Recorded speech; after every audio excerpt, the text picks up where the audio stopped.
পয়গম্বর মুসা নবী আল্লাহর কাছে কথা বলার জন্য যাচ্ছে, এমনি একজন ধনী লোকের সাথে সাক্ষাৎ। ধনী কয়, মুসা রে, ও মুসা, আমার এত ধন হিসাব রাখতে পারি না, আল্লাহরে জিগাইবানি কি করলে আমার ধন কমবে? মুসা নবী কয়, ঠিক আছে জিগাইব। একজন বৃদ্ধার সাথে, একজন মহিলার সাথে দেখা। মহিলা কয়, মুসা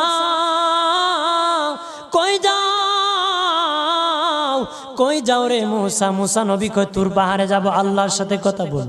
মুসা রে, আল্লাহরে জিগাইবানি, আমি গরিব মানুষ, আমি ভালো কিছু কিনতে পারি না, ছেলে মেয়েকে ভালো কিছু খাওয়াইতে পারি না, ভাঙ্গা ঘর, এত গরিব, ভালো করে ঘর বানাইতে পারি না, আল্লাহরে জিগাইবানি কি করলে আমার উন্নতি হবে, ধনী হব, টাকা পয়সা হবে, আল্লাহরে জিগাইবানি।